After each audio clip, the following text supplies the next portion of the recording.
on s'est approché aussi d'une structure, j'y reviendrai un peu plus tard, enfin des jeunes vraiment extrêmement talentueux qui ont monté une structure qui s'appelle la Forêt électrique et qui est un cinéma de quartier un peu innovant. Et voilà, c'est des jeunes qui ont fait un peu le tour d'Europe et qui ont fait une thèse sur justement les cinémas d'arts et d'essais, les cinémas de quartier, etc.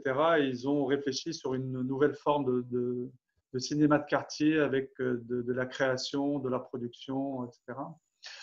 Voilà, l'idée étant de dire on va faire de ce lieu un lieu dans lequel il y a plusieurs fonctions et un vrai lieu de vie qui puisse fonctionner et être utile au quartier. Alors, on a pris un peu le contre-pied de ce qu'ont fait les promoteurs, puisque, alors, ça, donc, c'était l'existant. Le projet, donc, on a gardé ce qui est en vert. L'autre partie, on l'a démolie parce qu'elle présentait moins d'intérêt que la partie qu'on a gardée. Enfin, on a démoli. Pour l'instant, on n'a rien démoli. Le projet futur prévoit de démolir cette partie-là et puis cette partie-là et du coup de construire, là on a prévu de démolir des logements avec une proposition un tiers en locatif social, un tiers en accession sociale avec le bail réel solidaire, de manière à pouvoir avoir une accession qui soit pérenne dans le temps et avec des clauses antispéculatives qui sont illimitées dans le temps, et un tiers de libre. Voilà, donc tout ça, cette partie-là, ces logements-là, c'est la partie libre. Et cet immeuble-là, c'est là où il y a le locatif social et puis l'accession sociale à la propriété.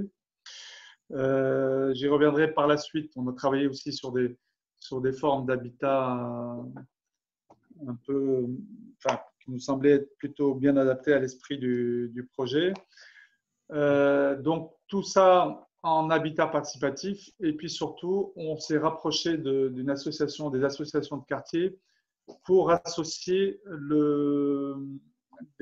comment dire, le quartier au projet. Voilà, en quoi un projet peut aussi répondre aux besoins du quartier.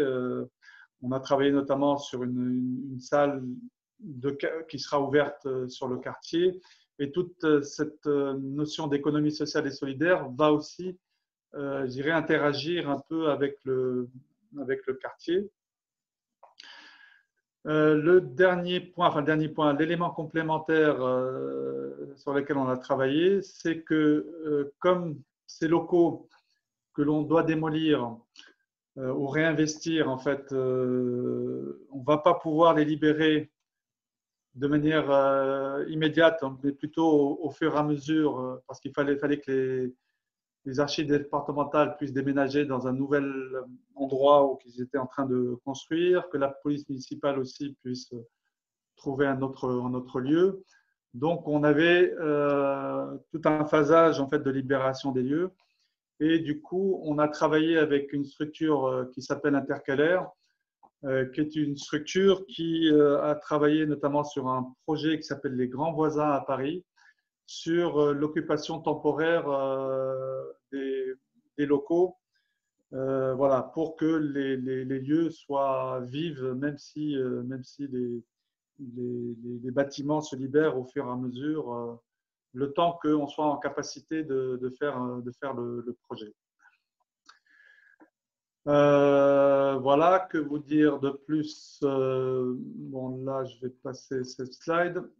Là, c'était juste pour montrer, ça c'est la partie, en fait, on a imaginé aussi d'avoir des logements ateliers qui peuvent permettre à des personnes de pouvoir avoir en rez-de-chaussée de leur logement, soit un espace pour travailler, soit pour avoir une activité, etc. Enfin, voilà. Donc, c'est un peu des modes d'habiter qu'on souhaitait un peu proposer et qui nous semblaient pertinents compte tenu du projet et du secteur.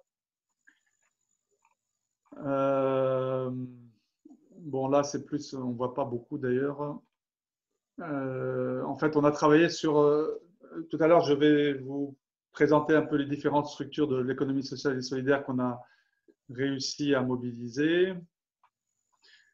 Bon, là, c'est des images. En fait, là, c'est un peu un espace partagé. L'idée vraiment sous-jacente de tout ça, c'est vraiment de faire des vrais lieux de vie qui soient pas un projet immobilier purement immobilier, mais de créer vraiment un lieu d'échange et de vie dans cette résidence. Donc, bon, là, on a le cinéma de quartier qui va avoir aussi un café-restauration associatif. On imagine que la placette qui est prévue entre les logements et les ateliers de l'ESS, un espace là aussi qui va être investi. Ce mur pignon, faire des séances de projection en fait de cinéma en soirée quand il fera pendant l'été, etc. Enfin bon, voilà. Donc on a on a été très inspiré sur ce projet. Donc voilà, donc ça c'est le pôle culturel là, avec le cinéma de quartier, en fait avec plusieurs salles. C'est des salles de projection, des salles de création et de production. Voilà, grosso modo. Alors, je vais juste peut-être partager. Hop. Là, vous le voyez? Oui, oui, très bien. Donc voilà, autour des cycles heureux. Les cycles heureux, c'est le vélo, en fait, hein, le recyclage de vélo, l'insertion professionnelle par recyclage de vélo. On a une quinzaine, là c'est un document qui date, mais aujourd'hui on s'est rendu compte qu'en plus, en attendant, on a créé un certain nombre d'événements en fait, hein, avec le quartier, et le bouche à oreille fait que finalement aujourd'hui on est plutôt dans un problème de place pour pouvoir accueillir, parce que finalement beaucoup de structures sont venues s'agréger, en fait souhaitent également être présentes sur ce lieu. Voilà, atelier bois associatif. Donc ça, c'est une structure qui travaille sur la menuiserie bois en fait, hein, et de la formation aussi de menuisiers. Audiès, c'est un cabinet d'expertise comptable qui travaille avec des entreprises de l'ESS. YGREN, ça c'est une association qui fait des formations et de la sensibilisation des enfants sur tout ce qui est comment dire, gestes écologiques et développement durable. EMCP, c'est une auto-école associative. Ensemble, je ne sais plus ce qu'ils font déjà. Éthique, emballage, voilà, enfin, toutes ces structures, la maison du vélo, Recyclivre qui redonne une deuxième vie aux livres et qui récupère des livres pour les remettre en état et puis les revendre ou les louer, enfin les louer, les prêter.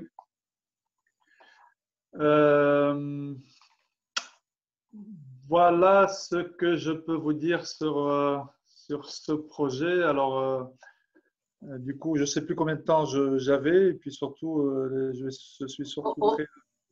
On a largement le temps cet après-midi, puisque justement l'idée c'est de développer un peu plus que ce que l'on pouvait faire lors de notre soirée débat où il y avait beaucoup de monde et donc on avait un temps limité pour chacun. Mais là, tu as le temps. D'accord. Non, mais là, enfin, j'ai dit un peu l'essentiel, en fait, hein, enfin, ce qui est important, c'est effectivement de retenir que finalement, la collectivité a préféré finalement ce projet à ceux qui ont été proposés par des promoteurs qui proposaient évidemment des prix d'acquisition du terrain supérieurs aux nôtres, mais qui du coup étaient moins intéressants du point de vue du projet de vie en fait. Hein. Il y a peut-être des premières réactions. Juste pour dire aussi, il y a quelque chose qui est très importante, qui était très importante pour nous en tout cas.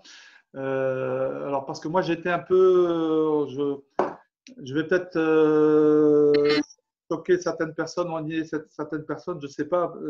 En tout cas, je ne sais pas si vous avez entendu parler de Darwin par exemple, Oui. qui est un lieu sur Bordeaux où il y a des gens extrêmement talentueux, intelligents, etc., et qui ont investi ces lieux.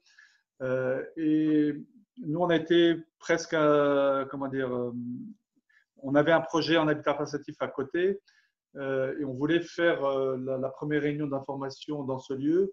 Et on s'est rendu compte que pratiquement, c'était les hommes d'affaires les plus redoutables que j'ai connus. Et sous prétexte de, voilà, ils surfent sur la vague, sous prétexte on boit tous du jus de carotte, etc. C'est devenu l'endroit le plus bobo et le plus cher presque de Bordeaux. Et voilà, pour moi, nous, on veut être l'antithèse de ça. Enfin, en tout cas, moi, ce que je développe, c'est vraiment que ce lieu reste populaire et que tout ce qu'on va faire va être à des prix extrêmement réduits.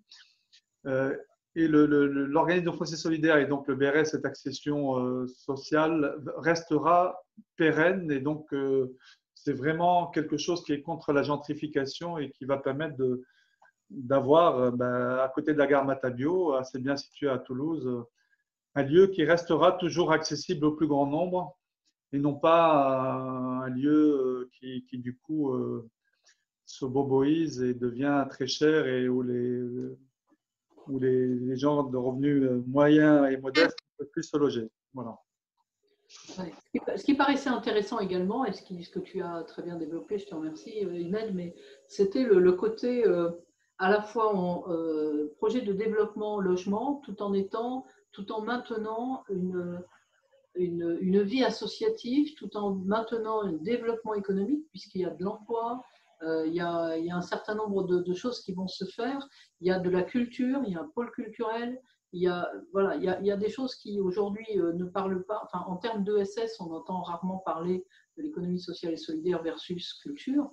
Et là, tu en as fait la démonstration. Moi, j'ai cru voir derrière un mur d'escalade, mais je me suis peut-être trompée. J'ai eu l'impression à un moment donné que le mur de façade de la maison pouvait également servir à de l'escalade. Alors, je vais revenir sur… hop, pardon.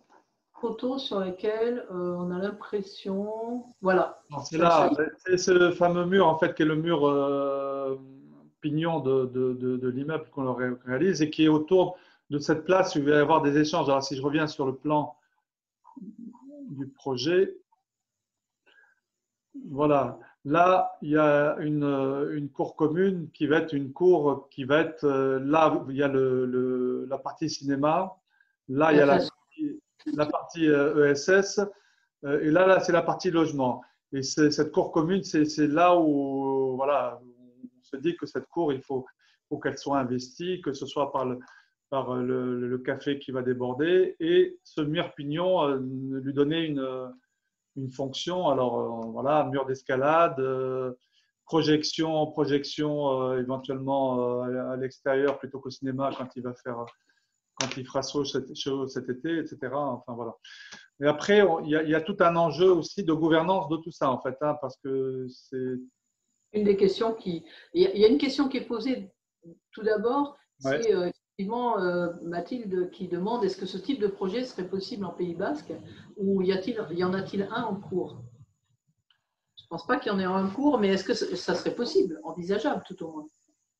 Alors, mais tout dépend enfin, de quel type de projet, où et comment. Bien sûr, je pense que enfin, le tout, c'est qu'on ait des fois comment on dit, les cordonniers, nul n'est jamais prophète dans son pays. Enfin, c'est que ce qui m'ennuie beaucoup, c'est qu'on puisse nous permettre de faire ce type de projet à Toulouse, alors que chez nous, on a parfaitement capacité à le faire et au jour d'aujourd'hui, malheureusement, on n'a pas eu l'occasion de le faire.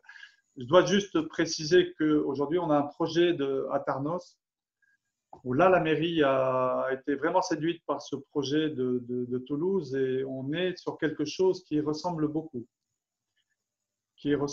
Donc, voilà, je pense que c'est vraiment un projet. Il faut réussir à convaincre une municipalité de faire la même chose en Pays Basque, parce qu'il y a Sarah qui rejoint Mathilde en disant pourrions-nous développer cet accès à la culture ou à la vie associative dans les villages. Effectivement, c'est le genre de choses qui pourrait, avec peut-être moins de logements, mais dans le même esprit, pourrait être envisageable sur les villages. Qu'en penses-tu? Ah oui, mais bien sûr, mais je pense que… Enfin, après, c'est une question d'échelle en fait, hein. Je pense qu'il y a des choses à faire effectivement comment dire, dans les sites urbains en fait, hein, mais il y en a d'autres choses aussi qui sont aussi possibles dans les villages en fait, hein, pour faire vivre les villages et puis Pour revivre. au retour. Alors, il y a Dany également qui demande l'ensemble est sous quelle forme juridique? D'abord, est-ce un ensemble? Et est-ce que l'ensemble est sous quelle forme juridique est-il? Alors, comment dire, tout ce qui est logement, en fait, ça sera une copropriété classique. Voilà. Comment dire, les bâtiments, en fait, alors, la collectivité a accepté aussi, par exemple, pour le pôle, la forêt électrique, hein, le cinéma de quartier, de transformer, parce que l'association a un plan de financement, ils ont beaucoup d'aide pour faire tous les travaux en fait, d'aménagement des locaux et ils ont beaucoup d'aide pour ça. Par contre, leur modèle économique fonctionne avec très peu de loyers. Donc, la collectivité a accepté de faire un bail emphytéotique en fait, hein, des locaux et avec un loyer à zéro, sachant que en fait, la contrepartie du loyer, c'est que l'association fasse les travaux elle-même et se débrouille au niveau des travaux. Par contre, pour l'autre partie, pour les autres structures de l'ESS, en fait, de la même manière, c'est un bail emphytéotique sur 30 ans. Et là aussi, il y a un loyer qui est un loyer raisonnable qui est prévu.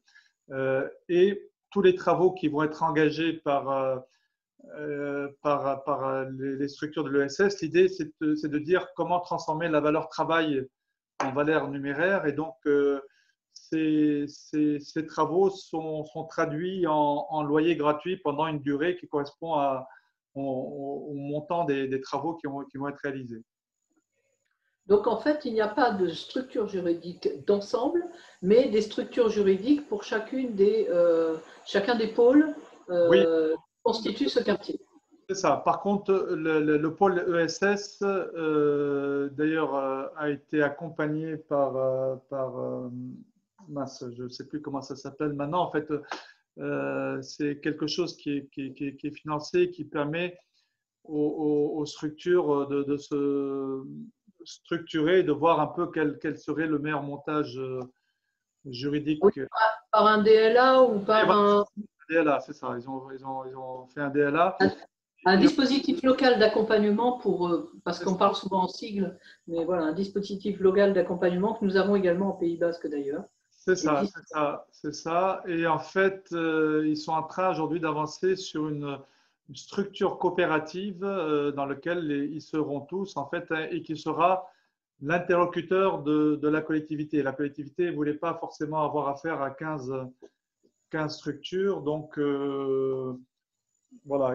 Aujourd'hui, comment dire, le modèle juridique n'est pas encore complètement arrêté, mais on est plutôt sur cette option-là, en fait, hein. On a vu durant la semaine les SCOP, les SIC. Donc là, en l'occurrence, ça serait certainement une SIC pour que les coopératives, toutes les collectivités puissent rentrer éventuellement en tant que coopérateurs.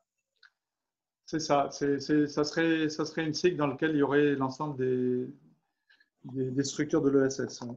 Ouais, en tant qu'associé. En tant qu'associé, oui. D'accord. Alors, on a également une question de Olivier qui demande comment avez-vous fait la différence pour être retenu face aux promoteurs? Quel était le point fort du col? Le point fort, c'était que c'était un projet complètement à contre-pied. En fait, on a pris le contre-pied. Les promoteurs, leur projet, ils rasaient tout. Alors, après, je n'ai pas développé le fait que on veut être exemplaire sur plein de choses. Quand on parlait d'économie circulaire, de recyclage des matériaux de déconstruction, en fait, on travaille aussi avec une structure qui va utiliser le maximum euh, qui s'appelle Comme Pachama, comme Pachama oui, comme Pachama, voilà, exactement. Comme Comment il Pachama. s'appelle à Toulouse? Recyclobat. D'accord. Recyclobat. Enfin, ce qui a fait la différence, c'est qu'on a pris nous l'option de dire d'abord on va essayer de respecter un maximum le lieu. Il y a des bâtiments existants, il y en a qui sont pas intéressants, mais il y en a d'autres qui le sont. C'est un peu absurde aujourd'hui de dire on rase tout et on recommence. Et voilà. Et puis c'est un peu c'est le projet global qui fait que les promoteurs, évidemment, ils rasaient tout, ils reconstruisaient, ils faisaient beaucoup de densité, alors que nous, on a essayé de trouver un projet un peu plus sensible et un peu plus acceptable par l'environnement. Et puis surtout, on a travaillé aussi beaucoup avec les associations de quartier qui faisaient partie d'ailleurs du jury pour le choix du projet. Et du coup, je pense que ça pesait aussi. Et pourtant, on était, je vous dis, contre des. Moi, j'étais presque sûr qu'on n'allait pas gagner, en fait. On avait face à nous des promoteurs, je vous dis, qui sont très, très implantés, réseau rugby, enfin, pas mal de. Comme quoi, des fois, on peut être surpris. Oui, en étant innovant aussi, parce que c'est un projet qui a du sens dans notre nouveau monde, entre guillemets, où on considère que ça n'est pas uniquement le logement, mais une vie un peu autour du logement. Clairement, alors, ce que j'ai oublié de vous dire, c'est que d'abord, ce n'est pas que le col qui a répondu, c'est qu'on a souhaité vraiment, moi j'ai souhaité vraiment qu'on ait on a tous répondu ensemble, c'est-à-dire que c'était vraiment une équipe avec le pôle économie sociale et solidaire, la forêt électrique et le col. Donc on a porté, c'est un projet, c'est pas un projet de promoteur en fait, c'est un projet d'un collectif qui a répondu. Et le maire de Toulouse, qui est le président de la métropole, l'a dit que sur les 15 projets, en fait, parce qu'il y en a 5 qui, pour l'instant, ils n'ont pas finalisé, mais que celui-là était, d'après eux, le plus. Enfin, celui qui les a séduits le plus, c'est qu'ils souhaitaient que ce type de projet puisse se développer. Oui, qu'il soit démultiplié par ailleurs. Ouais. Exactement, puisse servir un peu de modèle pour d'autres projets. Ça, c'est super intéressant. C'est pour ça que je pensais qu'il était fondamental de nous présenter ce projet, parce que c'est vrai que ça peut paraître surprenant, le col dans la partie entrepreneuriat, mais c'est justement une façon d'entreprendre différente en intégrant à la fois le logement, l'habitat, dans un modèle participatif, mais réellement participatif, avec véritablement l'économie sociale et solidaire au centre, mais surtout l'habitant au cœur du dispositif. Moi, je trouve vraiment très, très chouette ce projet. Quelles sont les réactions dans la salle? Si vous voulez prendre la parole, levez le doigt ou faites signe pour qu'on puisse vous ouvrir les micros ou vous ouvrez le micro. Si vous voulez interpeller M. Robana Ducol.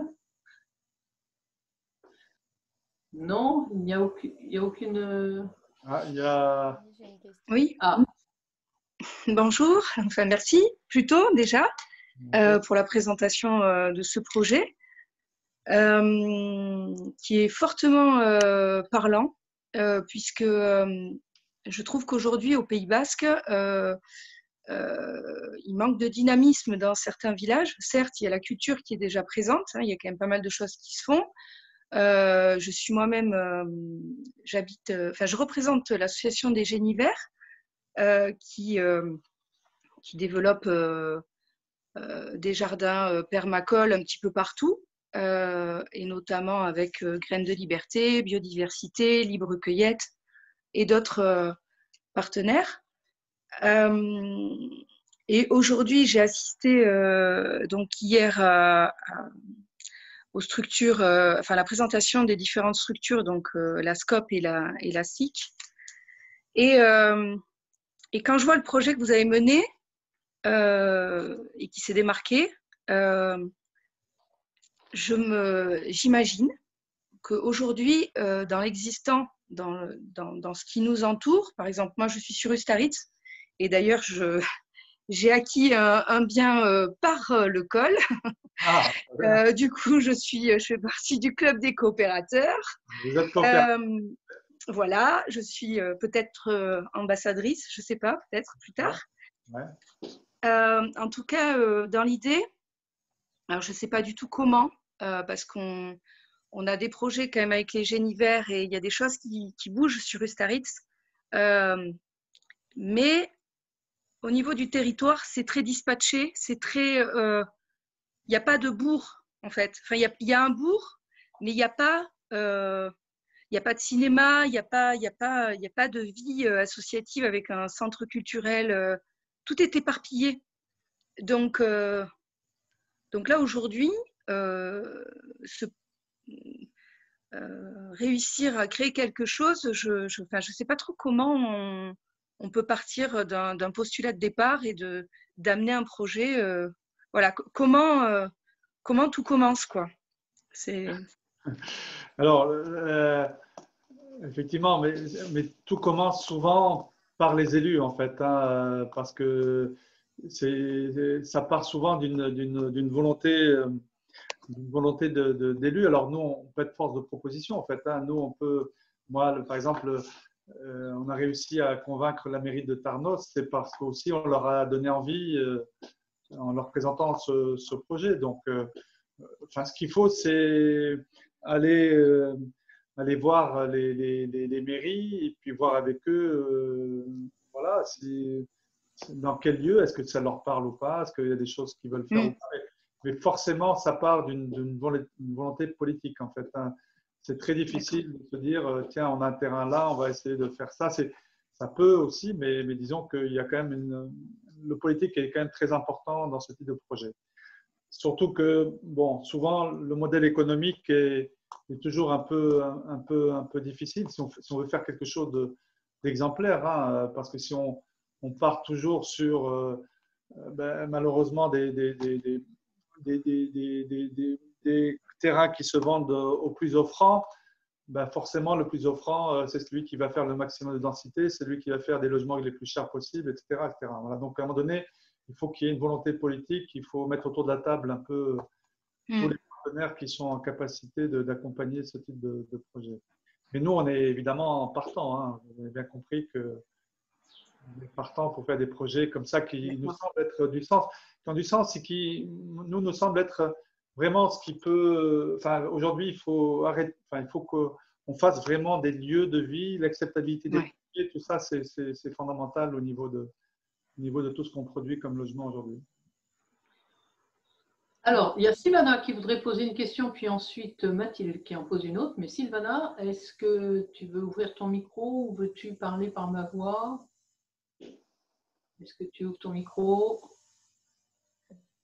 Non, oui. Bonjour, je voulais savoir seulement si il est isolé, ces modèles de la ville. Il n'y a pas un risque d'isolement par rapport à la ville? Il n'y a pas un communautarisme qui peut s'installer? Quand on fait des projets dans lesquels on essaie de créer des écosystèmes en fait, qui favorisent le lien entre les gens, évidemment, on peut. En fait, l'idée, c'est de créer à chaque fois une sorte de village, hein, de petit village. Mais l'idée, c'est surtout pas de fermer ce village sur l'extérieur. C'est pour ça qu'on a beaucoup travaillé avec l'association de quartier. Aujourd'hui, on s'est rapproché aussi des commerçants en fait, de quartier. En fait, c'est vraiment un projet très ouvert bien au contraire, vraiment très ouvert sur le quartier. Par contre, on ne veut pas que faire une somme d'individus qui vivent seuls dans leur logement, quoi, en fait, hein, parce que voilà, si tous les quartiers, il y avait enfin, je pense qu'il y a des quartiers qui vivent bien et les gens sont bien ensemble, en fait, hein, c'est pas le sujet. Mais en tout cas, c'est tout le contraire d'un projet fermé, puisque ben, le cinéma, il est ouvert sur le quartier, l'économie sociale et solidaire est ouverte sur le quartier. On a essayé, ce que j'ai oublié de dire aussi, c'est que on travaille aussi sur la mobilité, puis d'essayer de limiter le maximum la voiture et travailler plus sur. On est juste à côté de la gare, donc plutôt sur les mobilités douces, en fait, hein, donc plein de vélos, enfin voilà. Mais non, c'est un projet qui est très, très connecté avec le quartier. Et qui semble évolutif parce qu'il y aura forcément d'autres associations, il y aura certainement des petites associations qui viendront, comme tu le disais tout à l'heure, vous manquerez plutôt de surface que d'idées. Aujourd'hui, clairement, on commence à manquer de place compte tenu de l'engouement, parce qu'en fait, c'est un projet qui commence à faire parler de lui, en fait, à Toulouse, hein. Et du coup, on a voilà, pas mal de structures qui souhaitent venir dans ce qu'on espère être une belle aventure. Ouais. Ce qui permet de rebondir sur la question de Mathilde. Mathilde ? Je voulais savoir du coup quand était prévu le début des travaux et quand était prévue la livraison finale du projet. Alors, c'est toujours la difficulté dans ce type de projet. Enfin, voilà, où on a malgré tout des délais administratifs, du fait qu'il faut reloger la police municipale, etc., etc. Voilà. Bon, mais malgré tout, d'ailleurs, on a commencé comment dire, à faire le travail avec les futurs habitants. L'habitat participatif a vraiment démarré là et on commence vraiment à avoir un groupe d'habitants extrêmement investis et intéressés, intéressants. Voilà, mais le démarrage des travaux aura lieu à peu près dans un an. Il faut compter après un an et demi à peu près de chantier pour la livraison, en fait, hein. Et alors, il y a Dany qui pose une question qui me paraît tout à fait pertinente, Dany. Je rejoins et j'attends la réponse. Dany, que je ne vois plus. Oui, bonjour. Bonjour. Je vais essayer de voir si je peux mettre la caméra. Je ne sais pas. Mieux. Oui, bonjour à tout le monde. Oui, c'était la question pour savoir si la région Nouvelle-Aquitaine ne vous avait pas sollicité pour d'autres projets. Vous m'entendez pas? Ah là, c'est bon. On a eu un blocage à un moment donné, mais c'est bon. Je recommence? Oui, la région Nouvelle-Aquitaine? Oui, c'est ça. Si la région Nouvelle-Aquitaine ne vous avait pas sollicité pour d'autres projets. De ce type-là? Oui, pour l'habitat participatif ou voilà, en général, comme celui-là. Non, enfin, on est alors, je fais un petit aparté, mais on travaille pas mal avec la région. Notamment, nous avons actuellement un projet qui est financé par la région, et la région fait partie aussi du comité de pilotage qu'on a mis en place pour développer une filière d'éco-construction avec une structure qui s'appelle Éco-Action Habitat, qui est basée là aussi à Pernos, et Excel Habitat, qui est notre confrère bailleur des Landes, en fait, hein. Voilà. Donc la région nous accompagne sur pas mal de sujets, mais par contre, mais parce qu'on ne leur a pas présenté aussi ce projet à la région. Je ne sais pas s'ils accompagnent des projets comme ça, de quelle manière. Par contre, sur l'Occitanie, nous allons être probablement accompagnés. On a déposé un dossier. Alors, c'est BDO maintenant, ça s'appelle, je crois que c'est Bâtiment Durable Occitanie. Parce que là aussi, on veut. Alors, un point qui est très, très important dans cette période où, en fait, de grands changements, de transition, etc., il est certain qu'aujourd'hui, il faut absolument qu'on sauve la planète. Mais il faut aussi qu'on sauve aussi, il ne faut pas qu'on oublie aussi de sauver les humains aussi. C'est-à-dire qu'il ne faut pas que, voilà, il faut que sous prétexte je peux vous faire une liste à l'après-vert, moi, de choses extrêmement ambitieuses et intéressantes du point de vue environnemental et écologique. Mais si les logements sont à des prix qui sont hors de portée enfin, des gens qui ont le plus besoin, en fait, hein, du coup, c'est pas bon. Mais aujourd'hui, on doit réussir les deux. L'enjeu que l'on a aujourd'hui, qui est très très important, c'est comment arriver à être au maximum travailler sur tout ce qui est énergétique, tout ce qui est matériaux sains, éco-construction, etc. Mais tout en restant dans des prix raisonnables. Voilà, c'est le pari enfin, c'est pas le pari, c'est vraiment la chose qu'il va falloir aujourd'hui arriver à faire. C'est pour ça que vraiment on travaille sur tout ça, sur notamment voilà, de développer de la formation pour pouvoir que ces filières puissent se développer et à des prix qui soient compatibles avec les prix du logement social notamment. C'est pas facile, mais en tout cas on est très motivé pour. De toute façon, on n'a pas le choix. Voilà.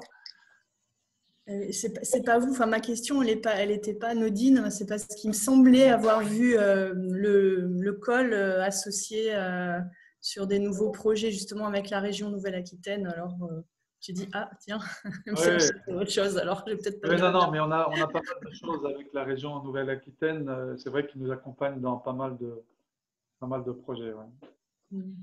Est-ce qu'il n'y a que le COL? Moi, je rebondis sur la question parce que si on pousse encore plus loin, aujourd'hui, le COL est le seul organisme à avoir des projets innovants de ce type. Ou est-ce que le COL arrive à faire école pour que d'autres promoteurs immobiliers puissent insérer dans leur programme un peu de ce mixte? Non, nous, on ne prétend pas être les seuls là, à essayer de faire évoluer les choses. Et voilà, donc on a des confrères aussi qui réfléchissent dans le même sens?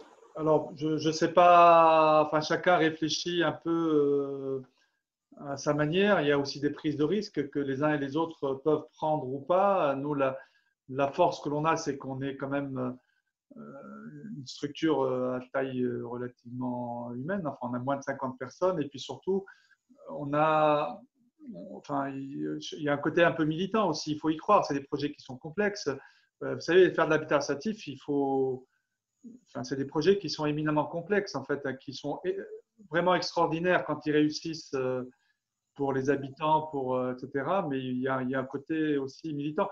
Moi, je rêverais qu'une collectivité du Pays Basque nous permette de faire une opération d'aménagement même relativement importante et dans lequel on développerait tout ça. En fait, on développerait des vrais lieux de vie, des écosystèmes qui favorisent, voilà.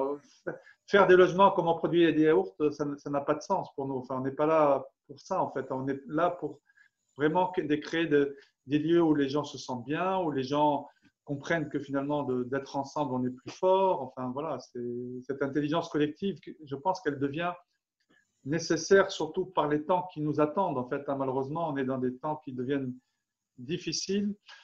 Et donc, il est très, très important vraiment que d'une somme d'individus, le collectif reprenne de plus en plus sa place et permette aux uns et des autres d'être plus forts. Hein. Tout à fait. Mathilde, tu as une autre question, me semble-t-il. Oui. Non, en fait, je pose cette question. Il y avait une personne de Nobatech qui s'était inscrite pour la visioconférence, mais qui, me semble, n'a pas pu venir. Et du coup, je me demandais si vous travailliez avec eux sur tout ce qui était habitat et transition écologique. Qui est Nobatech, si ça peut juste en 2 mots, s'il te plaît, Mathilde? Oui, et Nobatech, c'est une structure qui est basée à Anglet. Alors, pour la définir, c'est un centre de recherche sur la transition énergétique et environnementale du bâtiment, qui est en SKIC et qui est basé à Anglet. On est adhérent de Nobatech aussi hein, dans leur SKIC et ils font partie on travaille très régulièrement avec eux Et tout à l'heure, quand je vous ai parlé du comité de pilote, enfin du groupe de travail que l'on a monté avec l'aide de la région pour travailler sur la filière éco-construction, Nobatec fait partie de ce groupe de travail. Il y a aussi ODIS, qui est aussi une autre structure qui, elle, travaille aussi sur la mise en relation. Et puis, en fait, aujourd'hui, il y a plein de choses qui sont en train d'essayer de se développer, plusieurs filières entre les filières paille-bois, la filière béton de chanvre, la terre crue. Enfin, il y a plein d'initiatives, plein de choses. Voilà. Et donc, nous, il faut qu'on fasse un peu le tri dans tout ça. Et pour nous, l'enjeu, c'est pour ça qu'on s'est associé avec Excel Habitat. Et demain, je pense qu'on va l'ouvrir vraiment à beaucoup plus d'opérateurs, notamment sociaux. Parce que pour développer une filière, il faut que cette filière elle ait une visibilité et un volume d'activité qui soit suffisant pour pouvoir se développer, en fait. Et donc, nous, on est prêt à faire des accords cadres avec ces structures pour qu'elles puissent avoir une visibilité. Et Eco-Action Habitat est une structure qui fait la formation et qui va pouvoir qui forme actuellement des artisans dans l'éco-construction. Donc, on est dans cette période où vraiment de grands changements, il va falloir apprendre à faire un peu autrement, mais tout en étant à des prix qui soient raisonnables. Voilà. Est-ce qu'on peut dire quelque part, pour clore en plus cette semaine de l'entreprise, tu as à plusieurs reprises indiqué des SIC, donc des sociétés coopératives d'intérêt collectif, dont on a parlé un bon nombre de fois dans la semaine. Est-ce qu'on peut dire que l'ESS, à travers toutes ces structures de type coopérative, ont vocation à réfléchir peut-être dans ce monde un peu compliqué, à répondre un petit peu aux défis de demain? Est-ce que l'ESS n'a pas cette vocation aujourd'hui, enfin les entreprises, pas l'ESS en tant que telle, parce que ça ne voudrait rien dire, mais les entreprises de l'ESS ne se constituent-elles pas pour essayer de répondre aux défis de demain? Les SIC, les COP, enfin, toutes les coopératives, qu'elles soient SIC ou SCOP, tu en as parlé sur Toulouse, Mathilde vient d'en nommer une sur Anglette. Est-ce que ce n'est pas la bonne entrée, l'ESS? Voilà.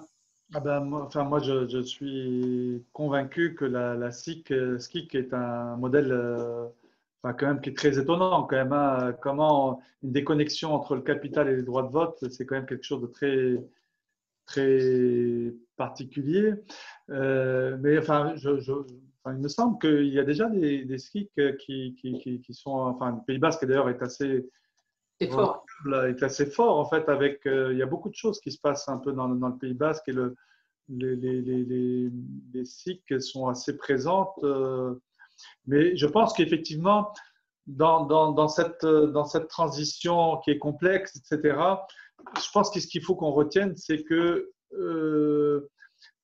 la vitalité viendra de l'ESS, et ne viendra pas forcément de l'État. L'État peut être un accompagnement ou etc., mais il faut qu'on soit force de proposition. Et les SCIC et puis l'ESS en particulier. Par contre, il faut que l'ESS se structure. Il faut que l'ESS, ce qui commence à être le cas aussi, nous, par exemple, plus on est professionnel, plus on maîtrise les aspects budgétaires, plus on a des moyens financiers même, et plus on peut être efficace en fait. Il faut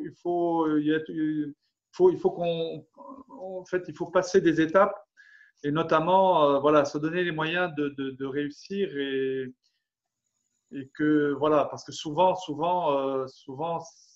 c'est difficile, quoi. Il y a assez peu de moyens, c'est difficile. Oui, l'ESS n'est pas encore reconnu, enfin les structures de l'ESS ne sont pas encore reconnues comme étant des structures indispensables, même si aujourd'hui on est convaincu, puisque je ne sais plus, je crois que c'est Émeric qui nous disait hier, et j'ai trouvé la phrase assez juste, effectivement l'argent qui est dégagé par les SIC ou par toutes les entreprises de l'ESS a vocation à aller dans l'objectif visé et non pas dans la rentabilité. Et c'est toute la différence. Il y a un modèle économique, et d'un côté la visée de par le statut de l'ESS, c'est de chercher à développer l'activité pour le fondement de l'objet, alors que l'autre côté, c'est plutôt pour rentabiliser un outil. Ah bah, clairement, quand vous avez effectivement des sociétés effectivement, où dans l'objectif c'est de dégager la marge la plus importante pour pouvoir distribuer aux actionnaires, ce n'est pas la même finalité qu'une coopérative. C'est certain, hein, la coopérative, c'est vraiment la valeur, elle reste sur le territoire et elle ne part pas, on ne sait pas où. Voilà, donc pour moi, c'est vraiment mais c'est un rêve, ça, hein, que ce soit le modèle de demain et qui nous permettra enfin de quitter ce XXe siècle qui se termine là pour un monde un peu plus, juste, quoi, et puis un peu moins, voilà, parce que c'est terrible. Enfin, toute cette tension que l'on a aujourd'hui, c'est parce qu'on a ce libéralisme forcené qui crée des trappes, qui crée des machins et qui met sous tension tout le monde et cette mondialisation. Enfin, je commence à faire de la politique là, donc c'est pas bon. Non, mais là, on est entre nous. Mais en plus, ce que tu viens de dire, moi, je crois que le secrétariat d'État qui a ajouté la lettre R de responsable à économie sociale et solidaire et responsable, parce qu'effectivement, c'est l'une des forces de notre monde, enfin, de notre mode de réflexion. Tout à fait. Est-ce qu'il y a des questions à M. Robanin avant de vous libérer les uns les autres? Est-ce que quelqu'un veut prendre la parole? N'hésitez pas à ouvrir le micro. Tout à l'heure, j'avais vu Pierre Achabarnet qui levait la main et qui n'arrivait pas à parler. Alors? Il est peut-être parti là. Ouais. Non, j'ai essayé d'envoyer un message, mais je n'ai pas réussi. Oui, bonjour Imed. Bonjour Pierre. Félicitations, hein, je suis impressionné là, par la richesse de ce projet que je ne connaissais pas. C'est presque un fantasme, quoi. Enfin, bon, ah oui, il y a absolument tout. Non, c'est une question un peu particulière que je me posais. On parle d'habitat participatif. Je me demandais, par rapport à un projet aussi élaboré, hein, l'implantation, la volumétrie, la typologie, les usages, etc. Quelle est la place de l'habitat participatif, quoi? Est-ce que, alors je vais être provocant, mais est-ce que c'est le choix des tapisseries ou voilà, ça va plus loin, quoi? Alors, bon, le choix des tapisseries, ça c'est quand certains promoteurs veulent dire on fait de l'habitat participatif ou voilà, donc c'est le Canada Dry en fait. Bon. C'est pas le col, quoi. Hein. C'est pas le col, non. On le fait vraiment, la différence c'est que nous on le fait vraiment par conviction et c'est pour ça que des fois on s'emmerde à faire des choses un peu compliquées parce qu'on le fait par conviction et par utilité sociale. Non, simplement là en fait, ce qui est très très important quand on fait de l'habitat participatif, c'est d'être totalement clair sur le cadre de la participation. Les gens sont parfaitement capables de comprendre qu'il y a des impondérables, des choses qui sont déjà définies parce que la collectivité, parce que, etc., tous les paramètres font que, voilà. Par contre, quels sont les choix possibles que l'on l'ouvre à la discussion? Et là, ce qui était un peu un impondérable, c'était un peu le nombre de logements, parce que là, il y a le modèle économique qui était important. On a été retenu, mais on a donné une offre, on le paye, le foncier, en fait. Hein, voilà, donc il y a quand même un modèle économique à tenir. Après, là, on travaille beaucoup avec les futurs habitants sur notamment tout ce qui est espace partagé, la salle commune, l'atelier de bricolage. Est-ce qu'aujourd'hui, au XXIe siècle, 60 logements, 60 perceuses, etc. Donc, c'est absurde. Aujourd'hui, il faut mutualiser un peu tout ça. Donc, il y a tous ces espaces sur lesquels on travaille. Ascenseur, pas ascenseur, comment les parkings. En fait, il y a plein de choses que l'on travaille avec les futurs habitants, indépendamment de leur logement, évidemment. La conception de leur logement, là, pratiquement, tous ceux qui étaient là, en tout cas au départ dans le projet, la conception de leur logement a été faite pour eux et avec eux, en fait. Hein.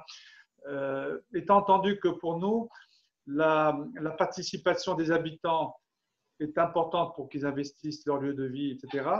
mais ce n'est pas l'élément principal. L'élément principal, c'est que le fait de participer à ce projet ensemble, finalement, on crée un groupe, on crée des liens, on crée, etc. Et c'est ce qui fait que demain, ben, la résidence vit bien. Et puis surtout, que les lieux qu'ils ont imaginés ensemble soient utilisés. Je prends souvent, moi, un exemple de ce qu'on faisait avant quand on faisait du logement social. On faisait des locaux qu'on appelait des LCR, en fait, locaux communs résidentiels. Dans chaque projet, on faisait une salle pour que les habitants puissent se réunir. Et ça n'a jamais marché. Ça n'a jamais marché parce que, en fait, c'est difficile de décider pour les gens. On ne fait pas le bonheur des gens malgré eux, en fait. Hein. C'est pour ça que, pour se donner les maximum de chances que ces lieux soient investis, soient utilisés, il faut que ça vienne des habitants et qu'on le travaille avec les habitants, en fait. Hein. Voilà, donc la participation est une question de où est-ce qu'on met le cadre de la décision et surtout être honnête dans la démarche et pas leur laisser penser qu'ils vont décider alors que ce n'est pas le cas.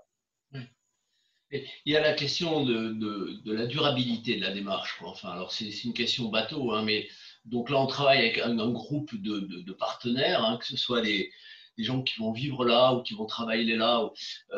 Quid dans 20 ans, dans 30 ans, dans 40 ans. Enfin, on connaît les changements de statut professionnel, familial, etc. Donc, comme dans 30 ans, il y aura peut-être la moitié des personnes aujourd'hui participantes qui ne seront plus là. Donc, ça nous renvoie quand même à des responsabilités sur la durée, quoi. Enfin, des valeurs intrinsèques qui dépassent l'expression d'un groupe de gens à un moment donné. Enfin, voilà. Bien pas sûr. très original, hein, comme question, mais moi, j'ai toujours été confronté à cette dimension-là, quoi. Ah non, mais c'est une question qu'on s'est évidemment posée, en fait, hein, mais pas que sur ce projet. Tu sais qu'aujourd'hui, on a entre les logements livrés, les logements en cours de chantier, etc., on a plus de 500 logements. En fait, l'habitat participatif, pour nous, est une nouvelle manière de produire des logements, en fait. Hein.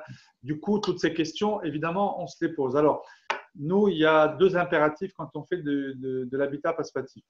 Un premier impératif qui est un impératif de mixité économique.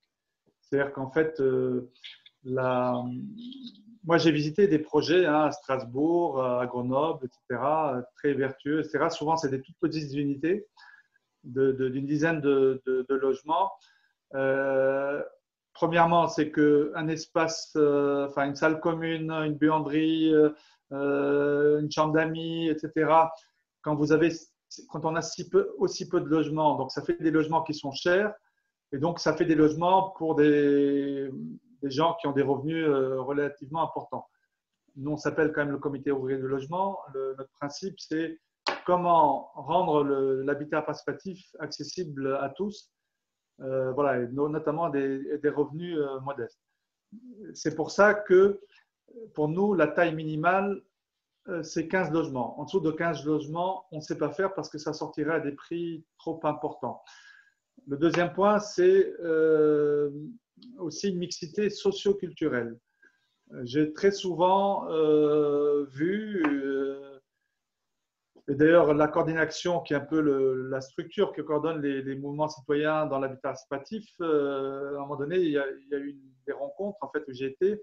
Et j'ai été frappé par le fait que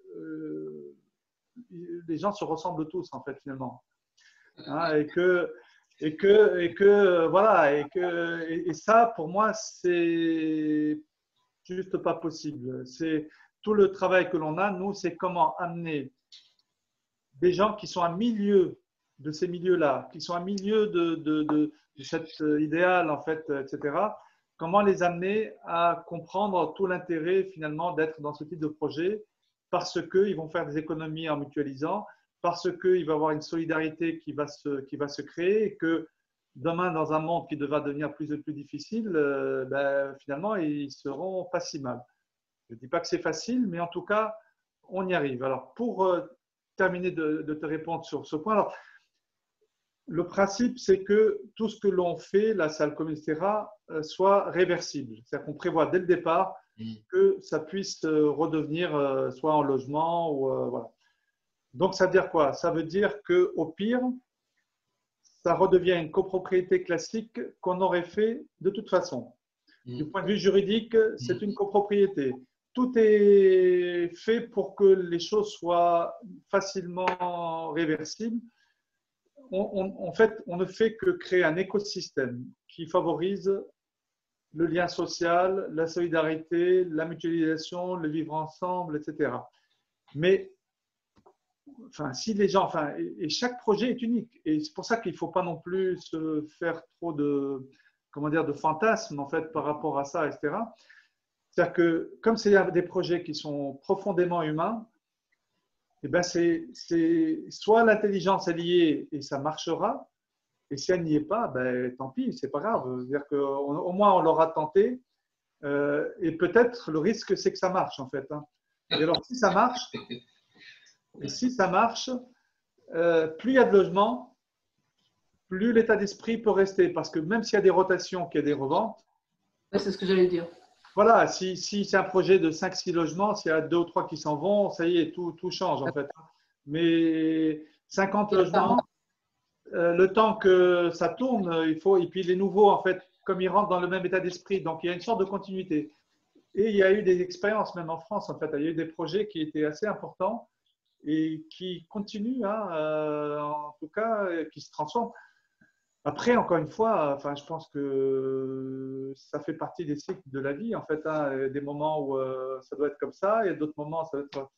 C'est pas un problème, ça. Je pense que ce qu'il faut vraiment, c'est que les choses soient réversibles, qu'elles soient tenues, qu'elles ne puissent pas trop diverger dans des choses un peu bizarres, etc. Voilà. Donc nous, on crée cet écosystème. On essaie d'accompagner au maximum, mais en fait, après, c'est à eux de faire. Hein. Et soit ils sont intelligents ensemble, et du coup, on a une sorte de démocratie locale. Enfin, tu connais le projet de Terre Arte à Bayonne. Enfin, moi, je l'ai visité il n'y a pas très longtemps. Ça fait 4 ans que c'est livré. Enfin, vraiment, moi, ne serait-ce que même si ça se terminait maintenant, je trouve que… Ça valait le coup. Comment? Ça valait le coup. Oui, ça se terminera pas, Yvette, parce que quand on discute avec les gens qui habitent à Terra Arte, ils sont ravis de cette… même ceux, moi je connais une des personnes qui est arrivée après, qui est arrivée, le premier conseil, le premier groupe citoyen avait fait la plus grosse part de travail et qui me disait l'autre jour, mais c'est un vrai bonheur d'habiter dans un lieu différent en termes de solidarité et de partage. Donc, même pour quelqu'un qui arrive après, effectivement, il est tout de suite emporté, je dirais, par cette dynamique qui reste visiblement même 4 ans plus tard. Et on l'a vu là avec le confinement. Enfin, moi, ils me racontent ce qu'ils ont pu faire, etc. Enfin, enfin moi, ça me rassure un peu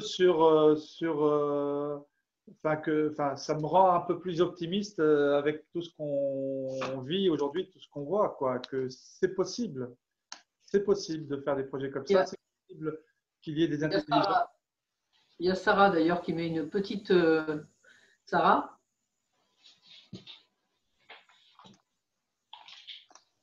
Oui, oui, je disais qu'il y a une transmission intergénérationnelle des valeurs pour moi. Oui. Je pense que dans la durée, la solidarité, elle se communique. Et ça perdure. Ça perdure parce que les initiatives, à mon sens, elles, comme vous disiez tout à l'heure, quoi, le risque, c'est que ça marche. Donc, je vois pas pourquoi on n'essaierait pas, quoi. Bien sûr. Oui, et puis je trouve que c'est…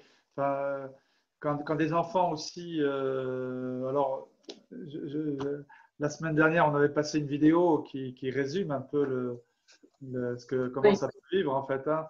Et c'est vrai que quand on voit les enfants qui en fait, vivent dans cette ambiance, en fait, enfin, ça crée la transmission, etc. Enfin, c'est effectivement… Comment les citoyens de demain, en fait, sont dans un environnement un peu moins individualiste que ce qu'on a vécu, tout ce qu'on a vécu jusqu'à présent, hein, où chacun est chez soi, dans sa console, et puis voilà. Je pense que…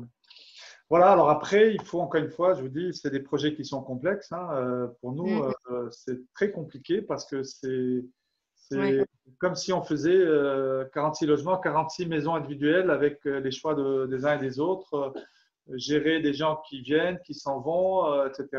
Voilà. C'est pour ça que l'ESS et des gens qui n'ont pas d'actionnaires à rendre compte, etc., c'est important pour pouvoir porter des projets comme ça. Les promoteurs, ils font du Canada Dry parce que des fois, des élus leur demandent ou leur disent de faire ça, mais ce n'est pas du tout intéressant, en fait. Hein. C'est des projets qui sont consommateurs de temps, d'énergie, et on ne gagne pas beaucoup d'argent en faisant ça, en fait. Hein. Alors, il y a Marion qui va nous quitter et qui dit que elle est ravie de voir que les projets émergent et arrivent sur le territoire sud-aquitain. Effectivement, Marion, tu as de la chance, ça arrive à Tarnos, mais ça ne va pas tarder à arriver sur le Pays Basque, je suis sûre. Marion? Écoute, Gisèle, si tu trouves un maire qui veut bien nous donner un terrain suffisamment grand pour qu'on puisse s'exprimer, je peux te dire qu'on fera des très beaux projets, en fait. Hein. Je suis d'autant plus ravie de vous entendre aujourd'hui que je travaille au comité bassin d'emploi et que hier, Stéphane Montusier nous annonçait du coup qu'on allait travailler sur l'étude de faisabilité pour ce beau projet de Tarnos et qu'on est du coup dans les mêmes bâtiments qu'Habitat et Coaction et qu'on accompagne Pachama et Hydre. Bref, donc terminer cette fin de semaine en entendant autant de bonnes énergies, des valeurs et que tout ça, c'est voilà, que l'ESS, c'est pas du pipeau et c'est pas là pour réparer, mais voilà, ça fait beaucoup de bien. Merci beaucoup pour cette organisation et ce témoignage très intéressant. Et merci, vivement…